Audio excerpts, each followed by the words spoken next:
energía, ¿ve usted? Correcto. Y atrae, exactamente. Por eso nosotros muchas veces no podemos confundir lo espiritual con lo energético. Son cosas distintas. Son cosas totalmente de naturaleza distintas. distinta. Lo que pasa es que muchas veces nosotros decimos, para explicarnos mejor, aquí encuentro muchas energías negativas, claro, por tal y tal. En el fondo, malas vibras. Claro, malas vibras. En el fondo uno lo que está viendo es una cierta presencia de algo maligno. Perfecto. Eso es lo que entonces nosotros la traducimos como energía. Pregunta acá Rodrigo Roldán. Cuando hablamos de un alma en pena, ¿de qué hablamos? Cuando hablamos de un alma en pena, es un alma que necesita ayuda de parte nuestra. Necesita ayuda. Para echar al cielo. Necesita ayuda de parte nuestra, especialmente de oración, o que mandemos a decir una misa, o que encendamos un cirio. Y entonces nos interpelan. ¿Ya? Puede ser un pariente o puede ser otra persona, nosotros no sabemos. Por eso cuando hay una pena, inmediatamente nosotros tenemos que rezar. Y esa ayuda es una un alivio para ellos. ¿Cómo dice puede una vieja tradición dice que el que con la ayuda de un alma, gracias a esta ayuda, esa alma entra al cielo, uno tiene un poderoso santo en el cielo en favor de uno después. Esos son los santos de la corte. Ahí viene la palabra santo de la corte, el original de la palabra. David González dice, ¿el alma es una cosa y el espíritu es otra cosa? Mire, en el fondo, espíritu y alma es bien complicado, pero es el espíritu, en el fondo es lo mismo. Lo que pasa es que ciertos, si pudiéramos decir, funciones del alma, nosotros llamamos cosas espirituales. Porque las cosas espirituales, por ejemplo, la bondad, por ejemplo, es algo espiritual en nosotros, pero que radica en el alma. Perfecto. Por aquí hay varios que quedaron pegados con el tema de la reencarnación. Dice, si no existe la resurrección y la reencarnación, tampoco existen las vidas pasadas, como dice Brian Weiss. Lo pregunta Christian Hahn. Mire, el problema, yo le voy a dar otro argumento. Si existiera reencarnación, habrán existido siempre en la Tierra la misma cantidad de habitantes. Pero podría ser que haya alguna reserva, ¿no? ¿Pero qué reserva? Esperando de No, pero es que si se va a reencarnar unos con otros, entonces el problema, bueno, habrá que crear nuevas almas respecto a los otros.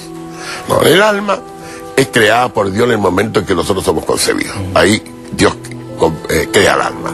Y aún más, la crea, es lo que son las cosas, es un asunto de filosofía, lo que se llama las causas segundas. El acto sexual de nuestro padre es la causa segunda, precisamente, y se nos proporciona la naturaleza corporal. Y Dios crea necesariamente el alma si hemos concebido, aunque esa concepción la hayamos hecho en adulterio o poco menos que con violación. Claro. O sea, Dios respeta, mire qué cosa, al ser humano en cuanto a causa segunda en la generación. Mire, eso es una cosa más grande. Y a veces es difícil de entender que de una situación tan dolorosa como puede ser una violación, pero de más. Pero si queda una criatura y hay una concepción, Dios tiene que darle el alma, porque se la pide. ¿Qué culpa tiene? No puede quedar un ser sin alma. Los seres de la criptozoología son también hijos de Dios, duendes, enanos, gremlins. En realidad, estas son leyendas bastante antiguas. Usted sabe que yo tengo la costumbre en todas las leyendas y mitos cuando son muy antiguos en creerlos, ¿sabes? Pero vamos a hablar aquí en un sentido de que dijéramos, en el fondo, obedecen a ciertas tradiciones precristianas, muchas veces nórdicas, en que se habla precisamente de los gremlins, los enanos y todo. Pero hay algo, fíjense. Cuando yo he hecho algunas visitas, y hay niñitos no bautizados que tienen 4 o 5 años de edad, esos niñitos siempre ven este tipo de personajes. Los no bautizados. Los no, entonces, cuando los bautizan se terminó de ver. Pero hay una coincidencia muy grande en eso. Además también en la leyenda de carácter popular se habla mucho de los duendes y la gente los logra ver. Pero en el fondo yo no niego su existencia, pero pueden ser demonios. Pueden ser demonios. Pueden ser demonios. ¿Usted nunca ha tenido alguna experiencia? No, esa experiencia no es. Pueden ser demonios. No quiero hacer afirmaciones aventuradas aquí, claro. pero en el fondo yo tiendo a creer eso, porque son muchas las personas que han tenido esta experiencia, aunque yo no personalmente. Pero muchas personas han conversado conmigo que han tenido esta clase de experiencia. Carolina Gutiérrez pregunta, ¿y cuál es la experiencia más sobrecogedora que ha tenido el profe? En esta materia. En esta materia. Sí. Creo que he contado tantas veces ya, incluso en televisión. Es en Italia, 1980, comienzo el verano, finales de mayo. Un caso de posesión diabólica. O sea, estar presente. Era arzobispo del Áquila, Monseñor Martini, que había sido nuncio apostólico aquí en Chile, así que yo lo conocía. Y me dio para... Un sacerdote estaba haciendo una investigación si había realmente una posesión diabólica. ¿Era sacerdote en esa época? Sí. Y había, me recuerdo, una pieza bastante grande, una niñita de 12 o 13 años, que dos tipos macizos la sujetaban, su madre, un sacerdote al lado, entramos nosotros con el arzobispo y yo. Y la niñita miraba de un lado para otro, absolutamente nada. Yo me recuerdo que yo no tenía ningún tipo de experiencia y cometí un error enorme, preguntándole quién era. Eso no se... No se le puede preguntar. No se debe preguntar. Porque entonces la niñita me contestó en castellano, no, ¿y a ti qué te importa? Y a mí me llamó la atención que hubiera hablado en castellano. En Italia, claro. Y esta niñita no sabía castellano, bonito, no, pero puede ser parecido a las lenguas, dijo yo, puede haber alguna razón. Claro. Pero la niña inmediatamente... Perdón, ¿por qué no se puede preguntar? No se puede preguntar, porque el demonio es mucho más inteligente que nosotros. Yeah. Y no nos va a facilitar la tarea cuando estamos haciendo la investigación, al contrario, la va a perturbar. Perfecto. Entonces siempre, y además es chueco e insidioso. Y va a salir por un lado u otro, y precisamente para tratar si le conviene ocultarse. Y ahí llega, y la niñita comenzó a hablar, a hacer un análisis de la Biblia. Empezó, me recuerdo yo, con la epístola de San Pablo a los romanos. Sobre todo una frase que se refería al pecado de Adán. Y empezó en griego y dijo, fue pantae martón, que quiere decir, en él todos pecaron.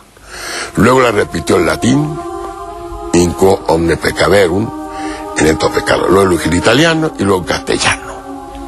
4 lenguas. Usted me dirá, bueno, ¿y por qué no la dijo en hebreo? No, pues porque el epístola a los romanos está escrita en griego. Ah, no, sí, hasta ese detalle. Entonces eso me llamó la atención de que no podía ser una niñita ignorante. ¿Cuántos años tenía la niñita? 12 o 13 años, y casi analfabeta. Muy difícil que... Y enseguida pasó al primer libro de la Biblia, el Génesis. Y tergiversando la acción del demonio cuando hizo caer a nuestros primeros padres. ¿Y cómo comenzó? Dijo, él liberó al hombre de quien lo había creado. Porque quien lo había creado, lo creó libre, pero un concepto de libertad que en definitiva él manejaba. Y la libertad verdadera es cuando uno tiene manejo. Y hay que hacerse como Dios. El demonio no iba a creer que era una manzanita esto. No. El creerse como Dios es lo siguiente. No declarar que uno no necesita de Dios para perfeccionarse o para saber. Entonces nuestros primeros padres, por insinuación del demonio, por su persuasión del diablo, dijeron, no necesitamos de Dios. Correcto. Tan perfeccionados somos, nos podemos perfeccionar a sí mismos sin... Puede que existe, pero tenemos independencia respecto de él. Y ahí consistió el pecado. Y esto lo explicaba la niña, ella daba su versión de los... No, la niña... Bueno, entonces la niña decía... Por él, o sea, diciendo el diablo, trajo esta libertad, la autonomía del ser humano, y es la única garantía de la verdadera libertad. Era un discurso, pues, como que en la época de la Revolución Francesa, la que decía la niña. Y enseguida empezó a analizar. Muchos ahora actualmente pecan el mismo pecado de Adán. Muchas personas dicen, yo no necesito de Dios. Está fuera de mi vida. Para mí basta la ciencia. Mucha gente lo dice. Pero ¿qué hacía la niña? La niña siguió habló como 20 minutos de otros libros de la Biblia. Y de repente el sacerdote que estaba al lado de ella, empezó a rezar.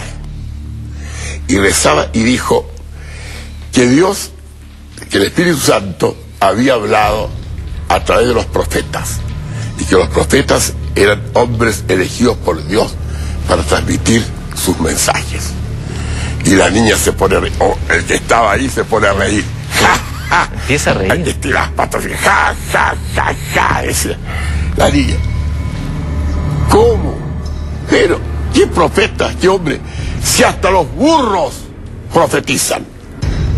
Y efectivamente, en la Biblia hay un acápite que se llama el de la burra de Balaam. Y esa burra hablaba y profetizaba.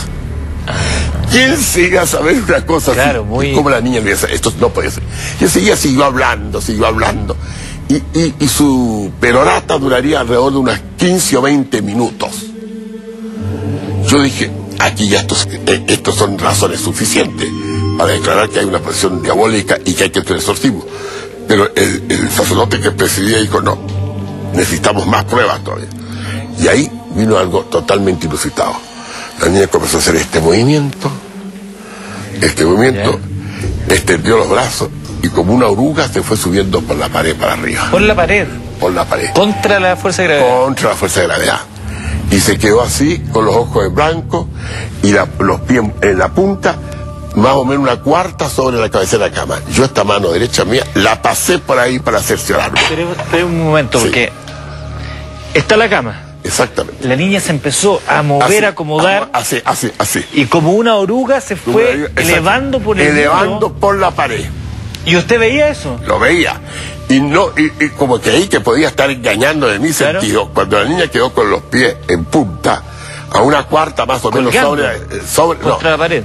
En la pared, sobre como una cuarta sobre la cabecera de la cama. Claro, ya. El catre, yo me acerqué. Dije, no, esto puede ser una ilusión. ¿No le dio miedo, profe? Y metí, muerto susto reconozco, metí la mano y efectivamente comprobé que estaba levitada la niña. Como cuando los magos pasan una varilla por debajo. Exactamente, yo metí la mano, con mucho miedo. ¿Y se sentía algo? No, nada. Cuando entramos nosotros a ese lugar, a esa pieza, había una sensación de frío enorme. Y no solamente de frío, y estaba en verano.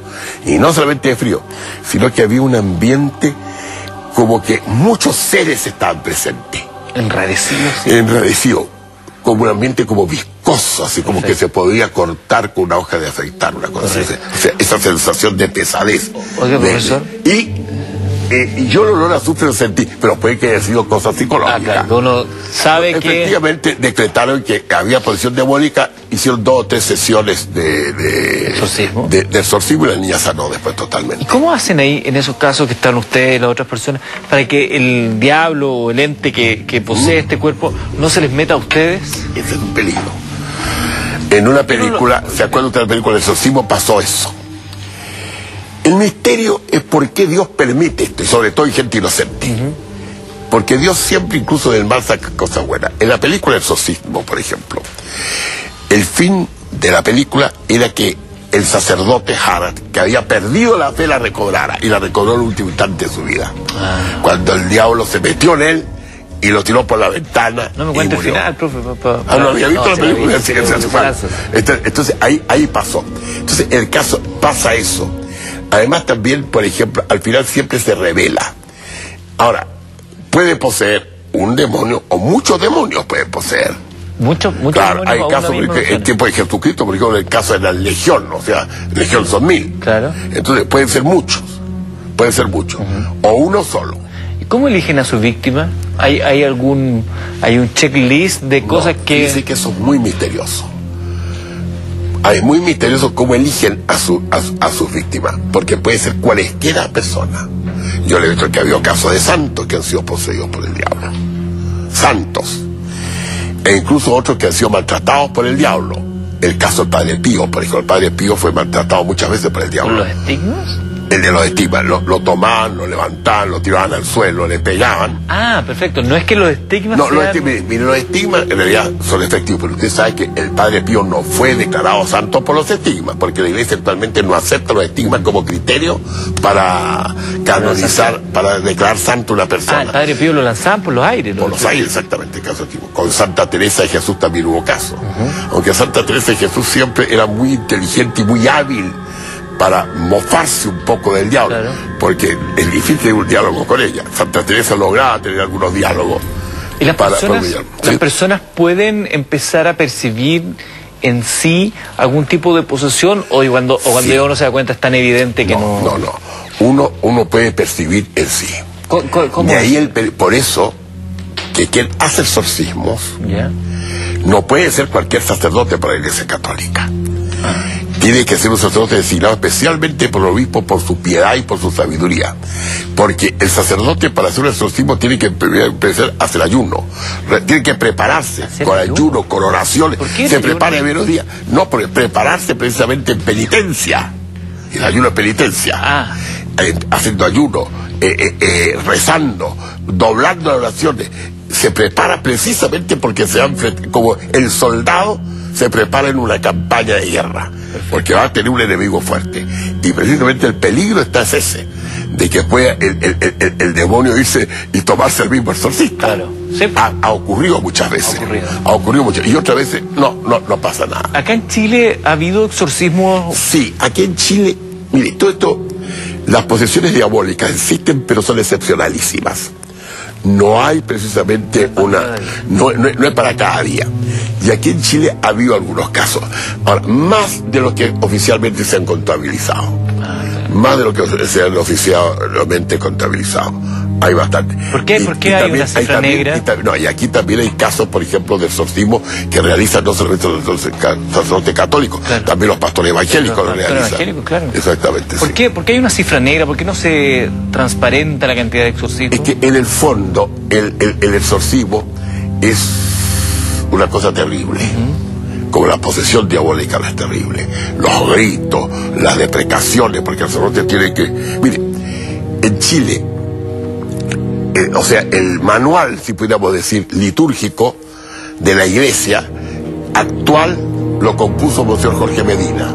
Correcto. Que cardenal chileno. Que hemos entrevistado acá en este programa. Entonces, Monseñor Medina lo compuso. Entonces hay una serie de imprecaciones al diablo con la autoridad de la iglesia, con la autoridad de Jesucristo, pero es una verdadera batalla la que se sostiene. Por eso que el exorcista que realiza los exorcismos tiene que estar muy bien preparado, porque realmente está librando una batalla con un enemigo, y está librando una batalla con un enemigo sumamente poderoso. Aquí preguntan estoy mirando, hay varios que preguntan básicamente lo mismo, que es, ¿qué pasa con el alma ponen varios ejemplos, pero por ejemplo, un cavernícola que no conoció de la existencia de Jesús, ni de Dios, ni de ninguno de esos conceptos que conocemos hoy en día y que nos definen el bien y el mal? ¿Qué pasa con esa alma de un tipo que quizás mató para comer o por defensa? Bueno, en realidad aquí hay una cosa clara. Dios es infinitamente sabio y además nos juega chueco. Él nos conoce a nosotros mejor de lo que nos podemos conocer nosotros mismos. Ese hombre primitivo, dentro de lo que él era primitivo, él sabía ciertas cosas. Por ejemplo, él podía distinguir el bien y el mal, por ejemplo. Él sabía, por ejemplo, ciertas cosas que eran naturales, básicas. Se lo ganó la vida, él las practicaba. En cierto modo, estaba operando la gracia.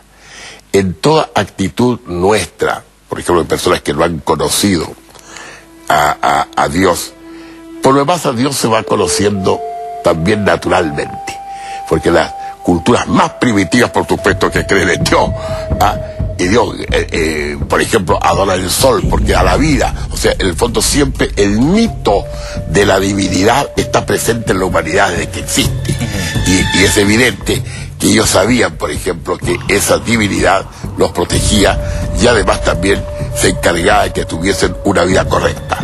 Y eso muchas veces entonces pasaba. Y ese cavernícola, en su criterio, con su escasísima cultura, realizaba actos que eran agradables a Dios. Y a mí no me cabe la menor duda que al realizarlos, en cierto modo, la misma gracia de Dios estaba actuando. Tenemos una nota a continuación que habla justamente del diablo. ¿Qué es el diablo? ¿Cómo se manifiesta el diablo en el día a día? Quizás hay un diablo cerca de tuyo y no te has dado cuenta. Quizás hay un diablo en este minuto asomado en tu pantalla del televisor. Si estás viendo otro canal, por supuesto. Veamos cómo se manifiesta el diablo en Mentiras Verdaderas.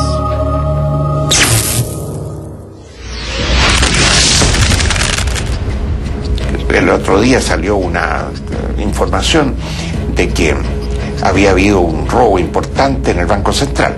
Bueno, uno supone que la gente que trabaja en el Banco Central es gente muy honrada, ¿no es cierto? Claro. Pero de repente como el diablo está presente en todas partes, como el diablo está presente en todas partes. Terremotos, tsunamis, hambre en el mundo, epidemias, sinónimos de destrucción y temor por nuestras vidas. Miedo, sufrimiento, injusticias, palabras que relacionamos con un concepto milenario: el diablo. Culturalmente relacionamos lo malo que nos pasa con malas energías o una carga de la que debemos liberarnos. Siempre hablamos del diablo para referirnos a lo negativo. Pero, ¿este ser realmente existe? Existe y se manifiesta, y una de sus principales artimañas, como escribió muy bien Baudelaire en su día, es hacernos creer que no existe precisamente.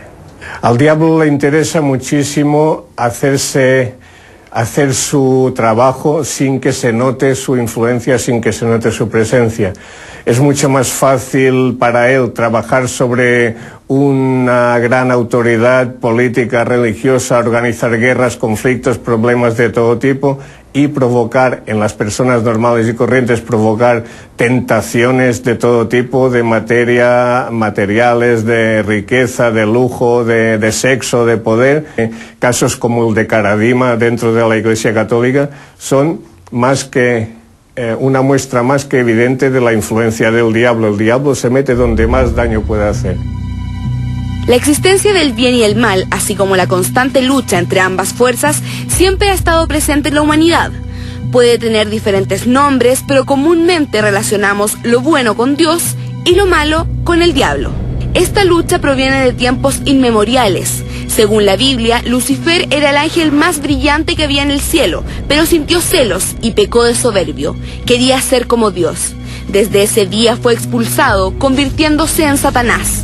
El diablo estaría rondando entre nosotros. Variadas son las historias de exorcismos que intentan liberar las almas presas de su maligno poder. Nadie lo ha visto. Entonces, ¿cómo podríamos liberarnos de él? Principalmente se lucha con muchísima fe, con mucha oración y sabiendo por encima de todo que Dios es mucho más fuerte que el demonio y que cualquiera de sus manifestaciones.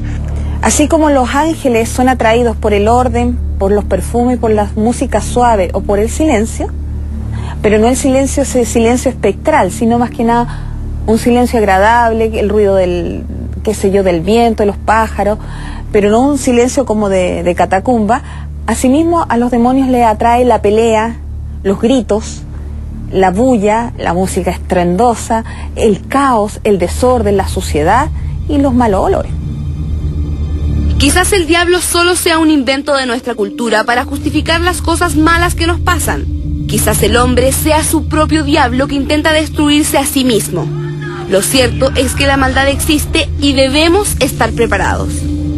And I am Lucifer, the devil in the flesh.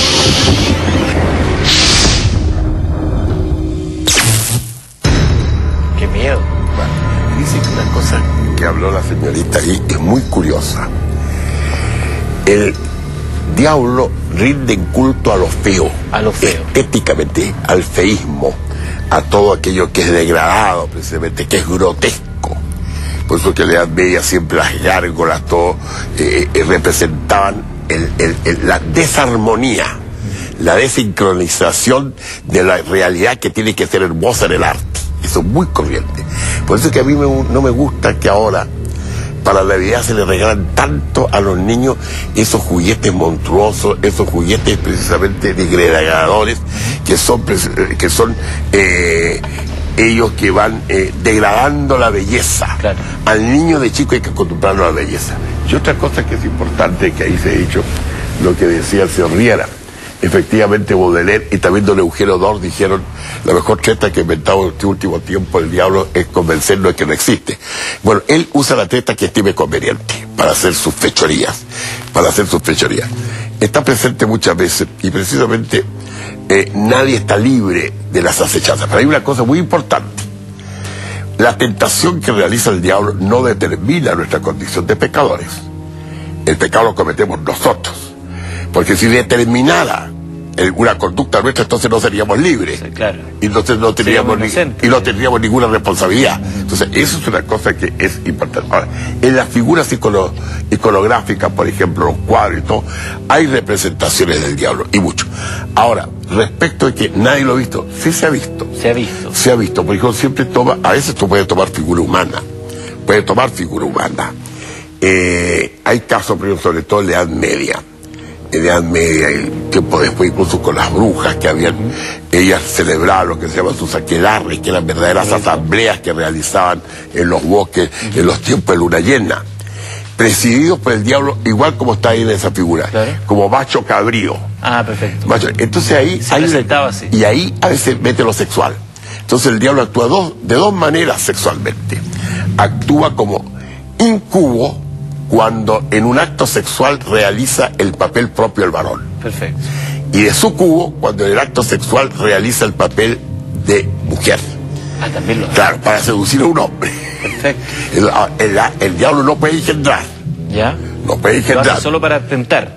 Sí, él puede realizar un acto sexual, pero no engendra. Porque el ángel no se multiplica. Correcto. Los ángeles no tienen sexo. O sea, no tienen género tampoco. Entonces, por eso digo que en el fondo el ángel, el demonio, como es un ángel, puede actuar de alguna de esas maneras. Además, a veces se aparece en figura. Hay figuras, por ejemplo, que se parecen de diversa manera, incluso se han aparecido los santos. Por lo tanto, el diablo ha sido visto muchas veces. Interesante lo que dice el profe también.